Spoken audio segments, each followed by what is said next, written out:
सूर्य की उत्पत्ति कैसे हुई? सूर्य के बारे में हम सभी अच्छी तरह से जानते हैं। सूर्य हमारे सौर मंडल के अंदर स्थित है। यदि सूर्य को वहां से हटा दिया जाए तो कुछ ही क्षणों के अंदर हम सभी समाप्त हो जाएंगे और दिन और रात होना बंद हो जाएंगे। और बिना सूर्य के प्रकाश के पेड़ पौधे भी मर जाएंगे। इसी तरह से कहा जा सकता है कि सूर्य जीवन का बहुत ही बड़ा आधार है। इस धरती पर जो कुछ भी जीवन है वह सूर्य की वजह से संभव है। सूर्य पृथ्वी की तुलना में एक बड़ा तारा है जो कि जल रहा है। आखिर कैसे हुई सूर्य की उत्पत्ति, इस वीडियो में हम जानेंगे। तो इतनी महत्वपूर्ण जानकारी के लिए वीडियो को एक लाइक जरूर करें और ऐसी ही रोचक वीडियोस के लिए चैनल को सब्सक्राइब करना ना भूलें। सूर्य सौरमंडल के केंद्र में स्थित एक तारा जिसके चारों ओर पृथ्वी और सौरमंडल के अन्य अवयव घूमते हैं। सूर्य का व्यास 13,90,000 किलोमीटर है जो कि धरती से 109 गुना बड़ा है। इसका द्रव्यमान पृथ्वी के लगभग 330,000 गुना है। ये सौरमंडल के कुल द्रव्यमान का लगभग 99.86% है। सूर्य का 73% हाइड्रोजन से बना है, बाकी सब हीलियम और दूसरी गैसें हैं। सूर्य का कोर हर सेकंड लगभग 600 मिलियन टन फ्यूज करता है, जिसके परिणामस्वरूप हर सेकंड 4 मिलियन टन पदार्थ ऊर्जा में परिवर्तित होता है।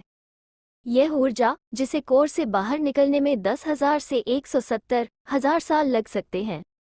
हाइड्रोजन सम्लन से सूर्य के अंदर से ऊर्जा निकलती है, लेकिन एक समय ऐसा आएगा जब इसके अंदर हाइड्रोजन सम्लन होना बंद हो जाएगा तो ये प्रकाश देना बंद हो जाएगा और धीरे धीरे ठंडा हो जाएगा। हालांकि इसके अंदर अभी भी 5 अरब साल का समय लग जाएगा। पृथ्वी पर सूर्य के विशाल प्रभाव को प्रागैतिहासिक काल से ही मान्यता दी गई है। यही वजह है कि कुछ संस्कृतियों के अंदर सूर्य को देवता के रूप में पूजा जाता है, क्योंकि सूर्य भी एक जीवनदायिनी शक्ति है। सूर्य लगभग 4.6 अरब साल पहले एक विशाल आणविक बादल के एक हिस्से के ढहने से बना था, जिसमें ज्यादातर हाइड्रोजन और हीलियम शामिल थे और जिसने शायद कई अन्य सितारों को जन्म दिया। परिणाम 4.567 अरब साल पहले की सबसे पुरानी सौर प्रणाली सामग्री की रेडियोमेट्रिक तिथि के अनुरूप है। प्राचीन उल्कापिंडों के अध्ययन से यह पता चलता है कि जिस स्थान पर सूर्य का निर्माण हुआ था उस स्थान पर एक से अधिक सुपरनोवा पास में होंगे, जिससे कि आणविक बादल के भीतर संकुचित करके गति दी गई होगी। जैसे ही यह अलग हुआ तो घूमने लगा और उसके बाद गर्म होने लगा। अधिकांश द्रव्यमान केंद्र में केंद्रित हो गया, जबकि बाकी एक डिस्क में चपटा हो गया जो कि ग्रह और अन्य सौर मंडल के पिंड बन जाएंगे। इसके कोर पर गुरुत्वाकर्षण और दबाव ने बहुत अधिक गर्मी उत्पन्न की, क्योंकि यह आसपास की डिस्क से अधिक पदार्थ जमा करता है। अंततः परमाणु सम्मिलन को ट्रिगर कर दिया।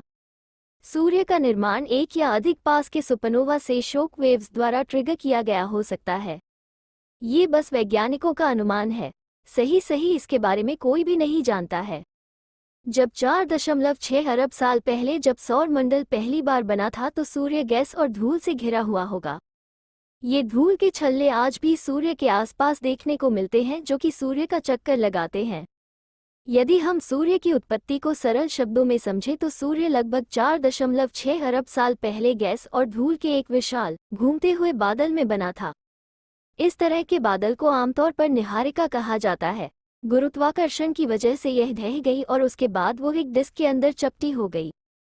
नेबुला की अधिकांश सामग्री हमारे सूर्य को बनाने के लिए केंद्र की ओर खींची गई थी, जो हमारे सौर मंडल के द्रव्यमान का 99.8% है।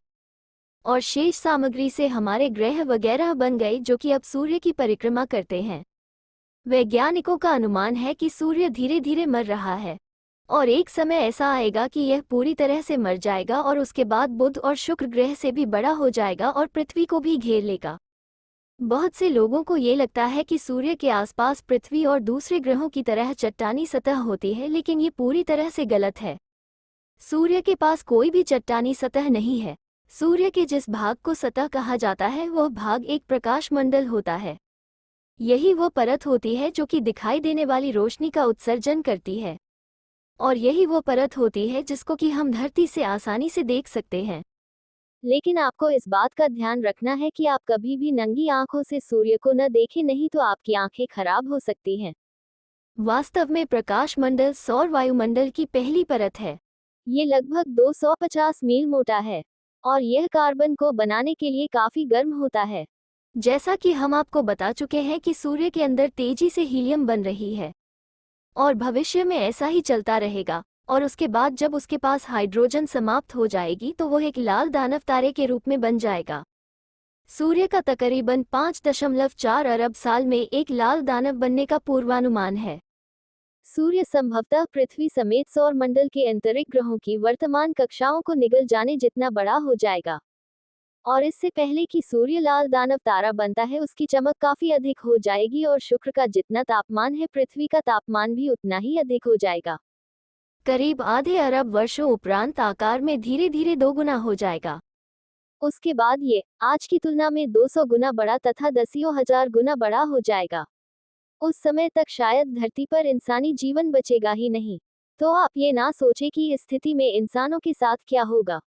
हाँ, यह एक अलग बात है कि कुछ इंसान इतनी प्रोग्रेस कर जाएं कि वे किसी दूसरे जगह पर शरण ले लें, लेकिन इतना तय है कि पृथ्वी को एक ना एक दिन नष्ट होना ही है। हो सकता है मानव आपस में लड़कर ही सूर्य से पहले ही धरती को बर्बाद कर दें।